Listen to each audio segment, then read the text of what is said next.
Presents USA, the greatest entertainers in America, as requested by you, the men and women in the United States Armed Forces throughout the world. Command Performance, presented this week and every week till you're back from over there.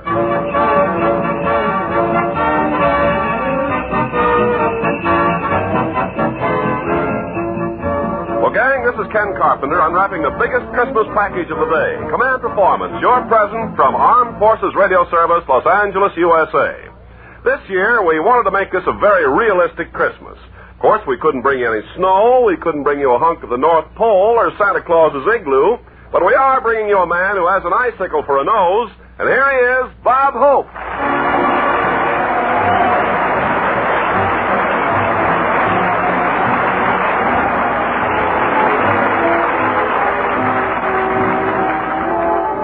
How do you do, ladies and gentlemen? This is Bob, Christmas Command Hope, telling all you occupation troops that are wearing iron lids, how are you going to get enough points to come back when it's Crosby who keeps having kids?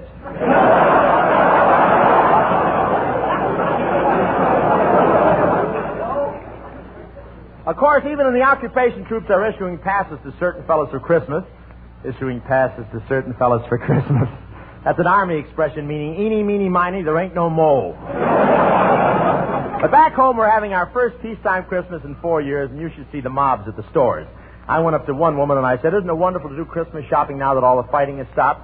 But she didn't answer me. How can you talk with all your teeth knocked out? I went out to do a little shopping myself, and you should have seen the mobs of people. The streets were so crowded, my suspenders broke, and I walked 6 blocks before my pants fell down.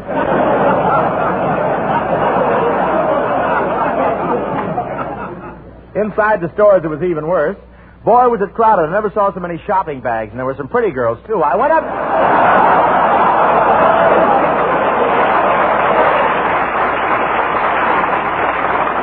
I tried to hide it from you. I went up to the second floor on an escalator. You know what an escalator is. That's where you keep right on going up without doing anything yourself.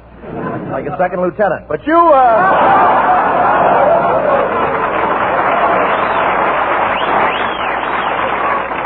But you should have seen that second floor. The whole crowd moved in the same direction. Whether you liked it or not, you bought a silk nightgown.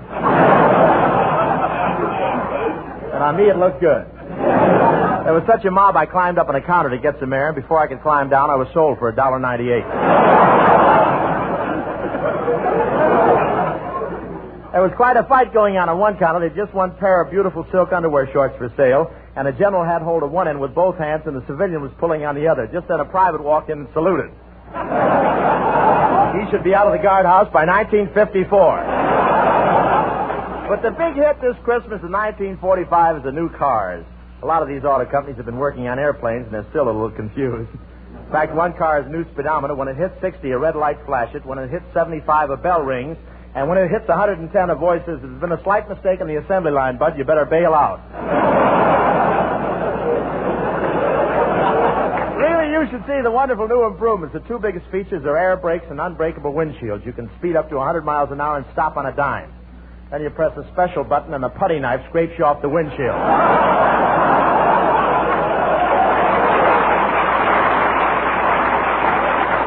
Everything is automatic. In fact, this year you press a button that presses a button. But the best thing in the new cars is a special horn. When you pass a brunette, it plays good, good, good. When you pass a blonde, it plays that's for me. And when you pass a redhead, it stops and you play.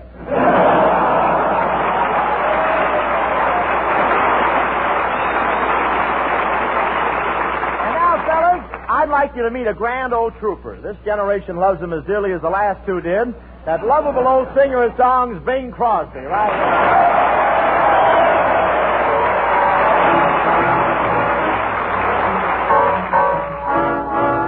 Do you hear that whistle down the line? I figure that it's engine number 49. She's the only one that's gonna sound that way on the Atchison, Topeka, and the Santa Fe. See the smoke rising round the bend. I reckon that she knows she's gonna meet a friend. Folks around these parts get the time of day from the Atchison, Topeka, and the Santa Fe.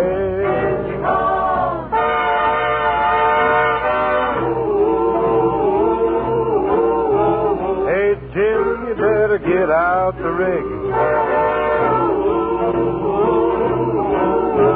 'Cause she's got a list of passengers that's pretty big, and they'll all want lifts down to Brown's Hotel. 'Cause lots of them been traveling for quite a spell, all the way from Philadelphia on the Atchison, Topeka, and the Santa Fe. Travel on the Santa Fe, Dave? All the time. Love the Santa Fe. Always get me good accommodation. Oh, do they really? Yes, I had a room all to myself going east. Good. Funny thing, though, the porter locked me in at every station. Never missed an step.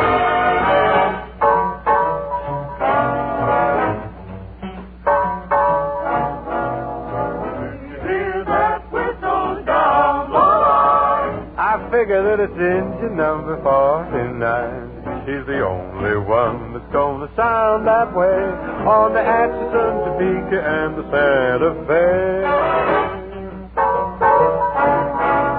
See the smoke rising round the bend. I reckon that she knows she's gonna meet a friend. Folks around these parts get the time of day from the Atchison, Topeka, and the Santa Fe. Here we go.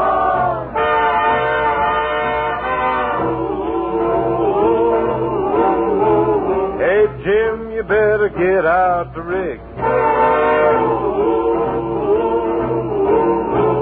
'Cause she's got a list of passengers that's pretty big, and they'll all want lifts down to Brown's Hotel.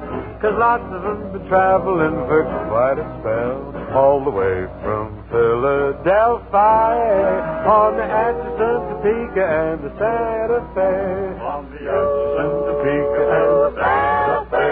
On the Atchison, Topeka, and the Santa Fe. On the Atchison, Topeka, and the Santa Fe. The good old AT and the Santa Fe.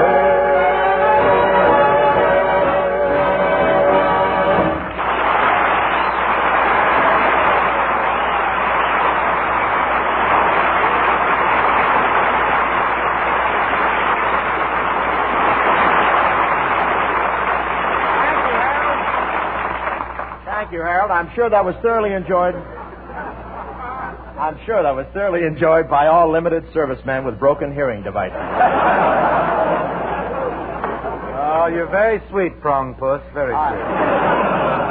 Listen, Bing, in case you haven't heard, I'm having a big Christmas party tonight. Free? What kind of a shindig is it going to be? You haven't got any more of that Gonzaga stuff. What kind of a shindig? This kid's going to come up with many a lull here tonight. Where are you? What'd you say, Daddy? What kind of a shindig? Well, it's, wait till I see the shins. But I tell you, I was thinking of making it sort of a costume party. Yeah? What do you think? I think you're ready. You're ready. What do you... Don't you go any further. Tell me, what do you think that I should come as? Why don't you come as a man with hair? Oh, no. Are you kidding, Bing? I think you have a capital dome. Matter of fact, I noticed a little growth of fuzz there this afternoon. Is that nice? It's that new octane. Smooth, very smooth stuff. Goes down easy, huh? Well, Bingo, do you think you can get to my party? I don't know, Bob. I've got to fix up our own tree for my boys. You're familiar with the Crosby Tots, no doubt. Crosby Tots? Mm-hmm. When is Gary's kids getting out of the service?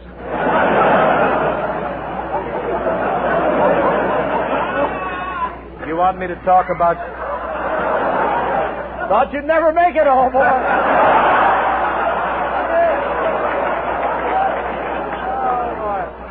I'd check about that. That's a late reaction, all right. You get them later, enjoy them longer. Hey, let's go here. You want to talk about age? You want me to... Talking about age, you want me to mention your USO unit at Valley Forge? That time?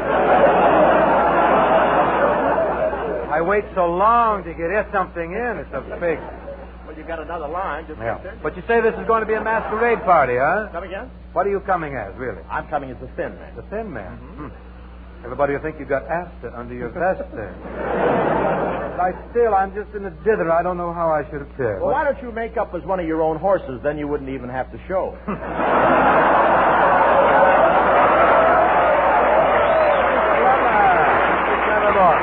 You could just come as a pot of glue or something. Oh, that's Well, if I do make it come to your party, I suppose you'll expect some expensive trinket or bauble or something. Oh, don't let that worry you, Bing. You didn't last year. You must be jesting. You don't remember my gift? Oh, yes, very snappy. A mother-of-pearl button hook. I haven't worn shoes like that since my junior prom at Vassar. Bob, my dear boy, that wasn't for your shoes. I thought you could use it to take a hitch in your stays. Look who's talking, a flesh dumpling. Merry Christmas, Bing. Well, Dinah Shaw.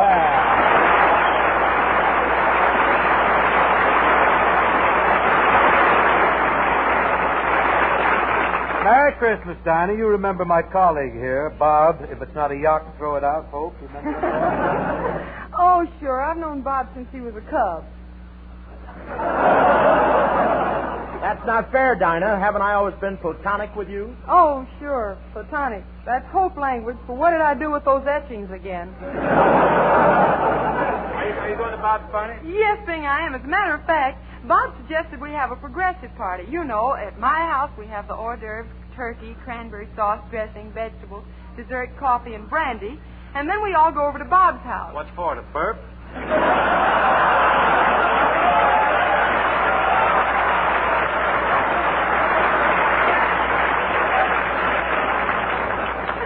Dinah, you know very well we're going to do all the eating at my house. All you promised to do was help prepare the stuff. Did you get those hot dogs I sent over?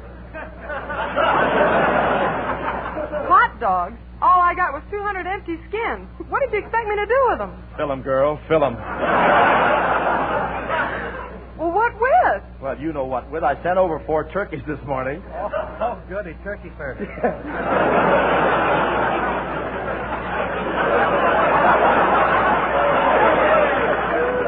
Turkey furters. By the way.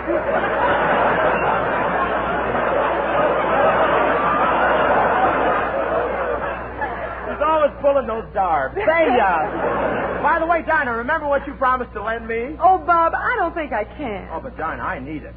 Well, Bob, Dinah might be wearing it herself. Stay out of this, Blub. You know, Dinah, what I like about it is that it so little holds so much. yes, it does. And it makes it so firm. Oh, all right, Bob. I'll lend you my ice cream freezer. Swell. Now, well, you'll have to excuse me now. I've got to type up a big list of presents, I expect. So I'll see you at the party, Dinah. And how about you, Bing? You in? Oh, I don't know, Bob. I did have a previous engagement. Oh, you don't have to keep it this year. They can get another baritone in that Salvation Army quartet. Oh, and the pennies sound so nice. Turkey further. Those pennies sound so nice when they hit my tambourine. I'll think it over, Bob. Meanwhile, there's a shore special dangling under the mistletoe. From the top, please. Huh, Miss Dinah? You got it, Bing.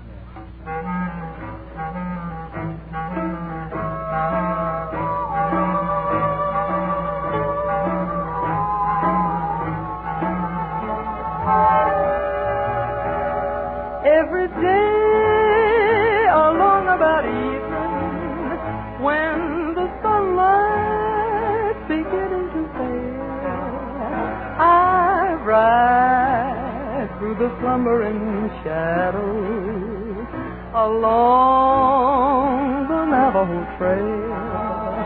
When it's night and crickets are calling and the coyotes are making away, I dream by a smoldering fire along the Navajo Trail.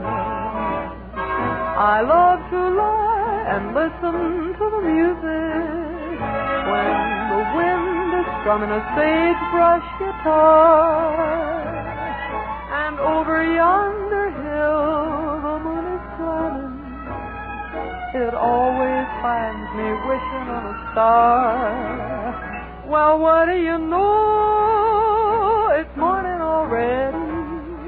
There's the dawn in so silver and gray. It's time to climb into my saddle and ride the Navajo Trail.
It's an ill wind that blows nobody good, but here's a good wind that blows nobody ill. The little boy with the blue horn, Mr. Harry James, right here.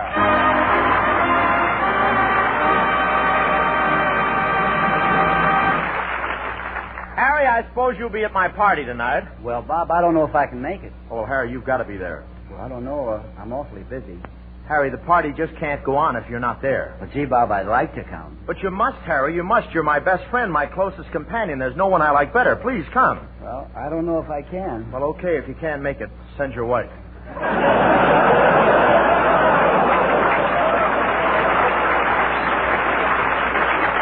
Well, believe me, Bob, I'll try and make your party. But right now, I have to answer a request to command performance.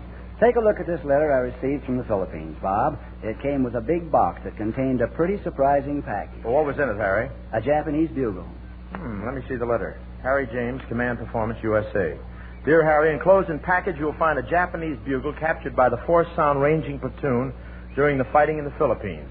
6 of our unit, accompanied by Filipino guerrillas, were alone in Japanese-infested territory. We were attacked about 3 o'clock in the morning, but drove the nips off, and Corporal C.E. Fowler grabbed the bugle as a souvenir. This little skirmish on a lonely hill in the Philippines did not make headlines, but was very important to us. Corporal Fowler sends this bugle to you, hoping in return you will sound taps for the Japs on their own bugle. Sincerely, members of the 4th Platoon, 289th FA Observation Battalion, APO 70. Well, Harry, here's the bugle. Are you going to sound taps? No, Bob. Those boys already sounded taps for the Japs, but just for fun, let's see what a couple of hot riffs sound like on a bonsai bugle.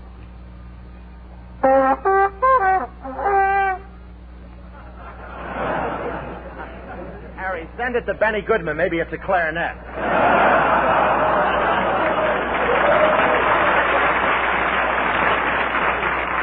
Well, I guess I better Lovely stick lips. to... You ought to have Joey Brown here for that. That thing. I guess, Bob, I better stick to my own bugle. An excellent suggestion. How about giving out with something with a bit of bounce? Okay, here's the whole gang tripping through the 2 o'clock jump.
Now, to add a touch of dignity to this Christmas clam bake, we look at our file under Dignified, and there we find cultured, refined, suave Herbert Marshall.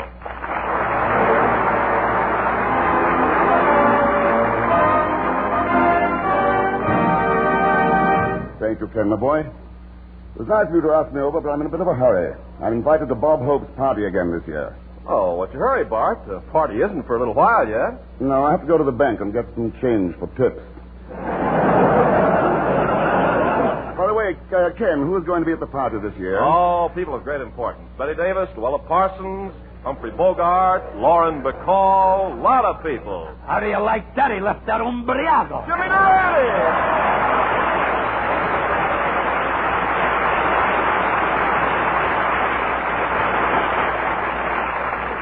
Jimmy, I'd like to have you meet Herbert Marshall. Glad to know you, Mr. Marshall. It's a pleasure. The happenstance of this fortuitous meeting shall be added to my collection of appreciative enjoyment. Sometimes I wish I could speak a foreign language. By the way, what nationality are you? I come from England. Oh, to be sure. That's in London, isn't it? Yes, just on the outskirts. It was lucky I met you tonight, Herbert. You don't mind if I call you by your maiden name? No, please do. Please do. You know, Bob Hope is going to give a big party tonight. Yes, I understand it's going to be quite a soiree. That's all right. I'll leave before the cops come. By the way, Mr. Marshall, you being British and coming from a long line of Brits makes you just the man I'm looking for. I may have a job for you. A job? Yes, I need a valet. You mean... Yes, I want you to be my gentleman's gentleman. It won't work. We're short one gentleman.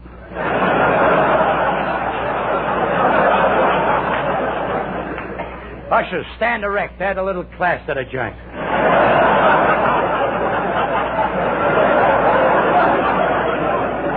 Repeat that line. I think I got a laugh here. Repeat that line. It won't work. It won't work. We're short one gentleman. Well, you can study nights. I got a million of them. Jimmy, now, would you say that you occupy a social position sufficient to warrant having a manservant? Oh, yes. It's a well-known fact that Durante is practically stinking with charm. Yeah, you'll pardon my skepticism, but a true gentleman must have a background of generations of culture. It may interest you to know I have an Anglo-Saxon genealogy. They thought I couldn't pronounce it, the bums. And Anglo-Saxon, well, are you sure? How can I be sure? I don't even know what it means. Oh, it means that some of your ancestors were born in England. Is that true, Jimmy? Yes. My great-grandfather, Sir Rumplebottom Durante, was an important man in Wickenham County. And the regent of Henry IV, he presided over a big country seat. Really, yeah. Yes. But with the event of King Henry V, he fell into political disfavor. He was forced to move the country seat from Wickenham to Twickenham. Then he had to move it from Twickenham to Pickenham. What a dilemma. There he was with a big seat and no place to put it.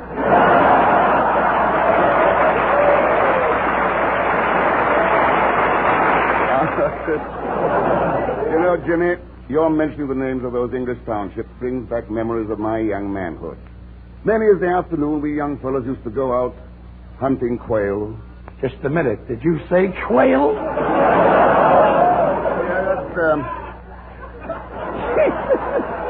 Yeah, that's a bird. Pardon me, I mistook your intentions.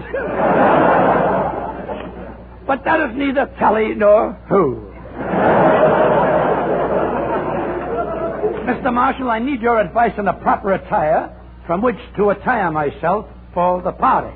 Well, I understand it's formal. Do you have any black trousers? No, but I can always smear some kiwi on the long underwear. Now, Jimmy, you can't go to a party in long underwear. Why not? If things get dull, I can always make a graceful exit through the escape hatch in the back. Well, Jimmy, seriously, things won't get dull if you sing a song. Why don't you rehearse one right now? Noble idea, Mr. Marshall. When I open my mouth, that's what comes out. I was walking down Park Avenue the other day. I was whistling Janine Armia. a fellow who was coming in the opposite direction. He bumped right into me.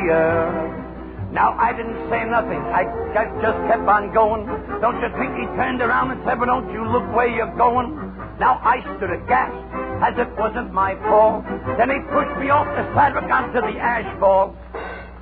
So I ups to him, and he ups to me. Said, and I ups to him, and I said it was his fault. He said it was my fault. I said it was his fault. He said, if you don't like it, I'll punch you right in the proboscis. I was so mad I was frothing at the kneecaps. So I ups to him, and he ups to me. But I don't do nothing. I just keep my attitude, see? Then I said, wait a minute, Mac. You don't look like a lumberjack, but you can't bulldoze me. And with that, to show him who was boss, I put the chip on my shoulder and I said, knock it off. Knock it off. 5 minutes later, the chip was still there, but the shoulder was gone. So I ups to him, and he ups to me. So I goes my way, and he goes my way. Well, exhausted and fatigued, I'm tired too. I stopped into a nearby pharmacy for my daily vitamins. I was munching vitamins A, B, C, and D, and was getting down to E, F, G, and H, when I feels a tap on my shoulder and a voice saying, have one on me, partner. Thinking it was the same chump, I whirls around as quick as a flash. I ups to him, when I finds myself face to face with a Westerner, a tough hombre. So I stops up to him and I says, pardon me, stranger, a stone got in my shoe. You needn't start cussing. I haven't done anything to you. Recognizing the drawl in my voice, he asked me where I hails from. And when I said Bar Z Ranch, Phoenix, Tombstone, Arizona, he hits me with his leather boot, blackens my eye, knocks me down, picks me up, knocks me down, picks me up. But I kept smiling through it all. I had a smile. He had his fist in my mouth. So I left him to his own resources. Now the scene changes. 3 years has elapsed. I've grown a perfect toupee and I've prospered. I'm laying on the beach at Waikiki, just a millionaire on the loose, when I feel someone tickle me on the schnoz and a voice singing a la carouse. It was I remember you. It was I remember you. Why, you're the feller with the big smeller. I remember. After 3 years, who comes back to torment me? Knocked the shoulder off McNulty. So I ups to him, and he ups to me. So I goes my way, and he goes the way of all flesh.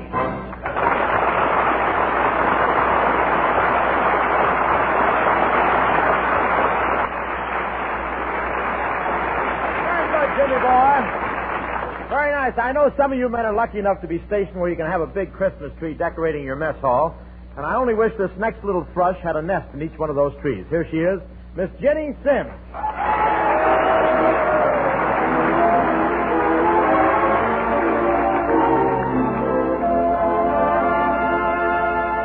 A fine introduction, Bob. That leaves me up a tree. Yeah, I bet it never had such a nice pair of limbs. But before I do anything else, Jenny, I want to invite you to my Christmas party tonight. Well, thank you. In that case, I'd better drop by my house and put on a party dress. You know, Harry James and his band will be there. It'll be quite a thing.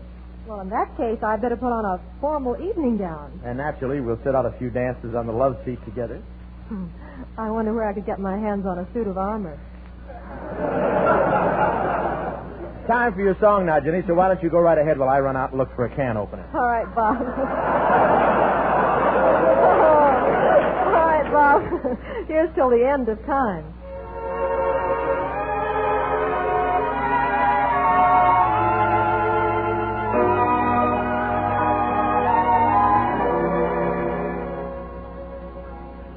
Till the end of time, long as stars are in the blue, long as there's a string of birds to sing, I'll go on loving you. Till the end of time,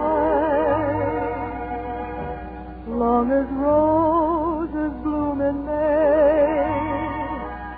my love for you will grow deeper with every passing day, till the wells run dry and each mountain disappears. I'll be there for you to care for you through laughter and through tears. So take my heart in sweet surrender and tenderly say that I'm the one you love and live for till the end of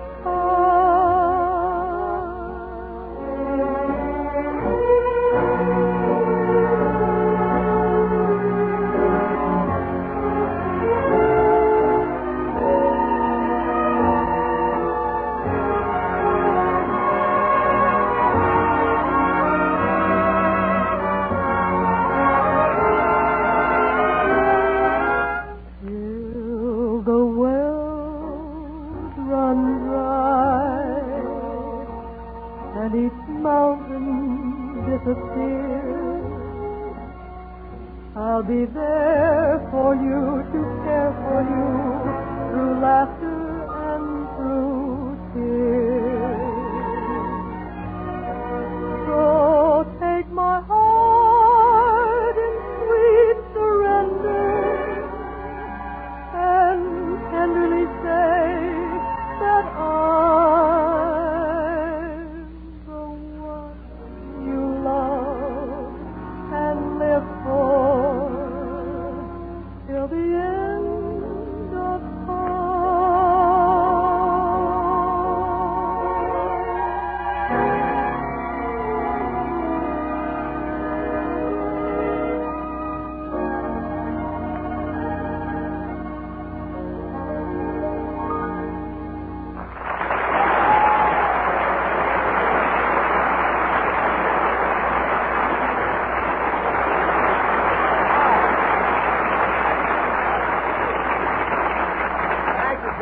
I wonder how the preparations for the party are coming along. Professor Colonna is supposed to be attending to all the details, buying all the food, and that must be Colonna now. Hello? Hello, is this the restaurant? Send over the cheapest food you've got, charge top prices, and we'll split the profits. Send the bill to Bob Hope. Colonna, this is Hope talking. Built myself a nice little booby trap, didn't I? Colonna, stop fooling around and start preparing the dinner. Well, that's just what I'm doing, Hope. I'm in the kitchen right now, and I'm very busy with a pot roast. A pot roast? Oh, Professor, kiss me. One of the prettier pots.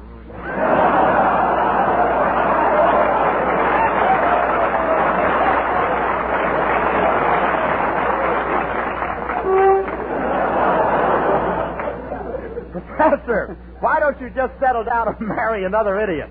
Well, sorry, Hope. I'd rather be just a sister to you.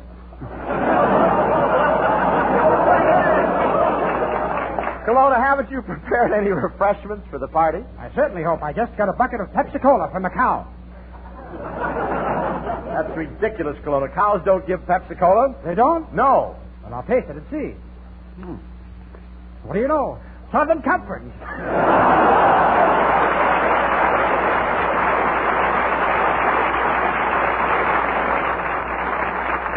Now, man, here's one of your salad favorites, an AFRS regular fella who not only writes great songs, but sings them, too, after a fashion. Preferably an old fashion. Anyway, aided and abetted by the Pied Pipers, here's Johnny Mercer singing Camptown Races. Right here.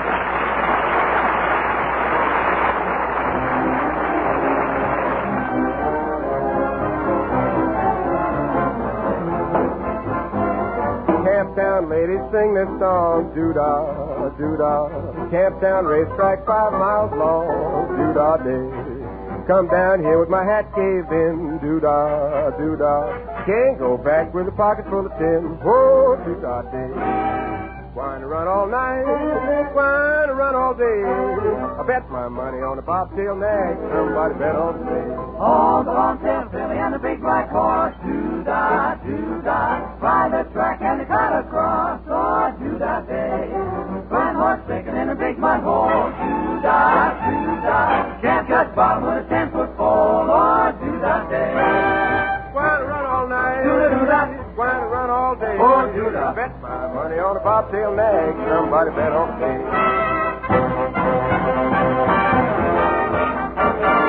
Oh, doo-dah. Grandstand filled with a happy crowd. Oh, doo-dah. Hey, the clothes ain't fast, but the show is loud. Oh, doo-dah. Every high-bone lady wears a fancy lid. Sports all hollering, oh, you kid. If you ain't made a wager, turn your diz. They're at the falls. There goes the car. They're out. Oh, doo-dah. Hey, bobtails leading that quarter mile. Oh, doo-dah. But look at that bay's got a lot of style. Oh, doo-dah. Yes, now they're starting on the homeward trek. Looks like everybody's gonna collect. It's the photograph finish neck and neck. Oh, those campers, oh, those happy faces sure had a wonderful time.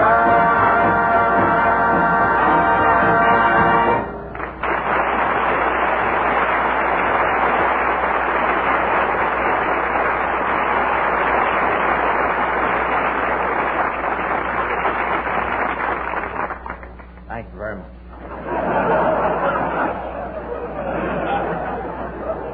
Smoke if you like, thanks.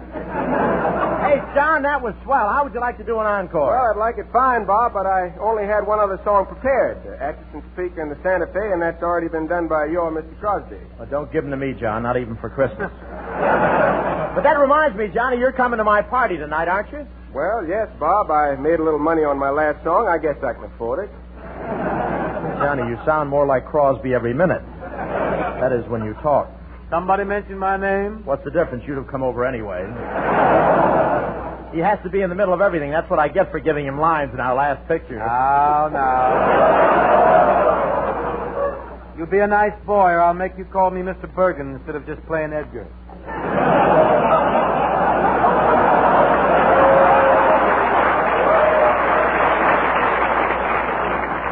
Hi, Bing. I was just telling Bob here what a nice job I thought you did on Atchison, Topeka, and the Santa Fe. Oh, I'm so happy you liked it, John. I didn't interfere with you, did it? I mean, you didn't want to sing it yourself or anything? Oh, no. I don't like to sing anymore. Any more than B.O. Putty likes money. Why, shucks, Bing's the logical one to sing Atchison, Topeka, and Santa Fe anyway. Oh, I don't know about that. I introduced it in a picture called Harvey. Well, Judy Garland.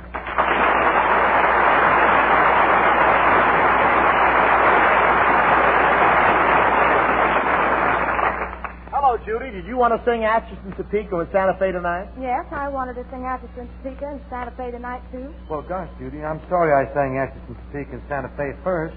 I don't know about you folks, but I wish I was on the Atchison, Topeka, and the Santa Fe. Roll myself.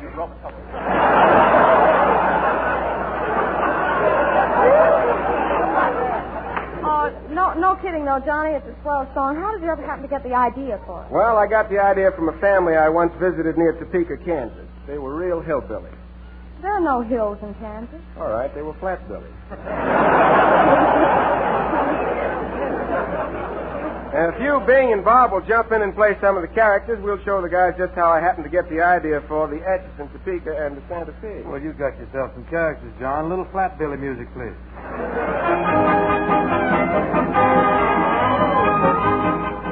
And now let's look in on the poor but crummy shack of the lazy but shiftless Hawkins family. Johnny, oldest and dirtiest Hawkins, is being wooed by Judy Holcomb, member of a rival clan. As the scene opens, Johnny has spied his pappy coming across the clearing. Hey, you better get. Here comes Pappy across the clearing riding on his donkey. Which is your pappy? The one with the long ears.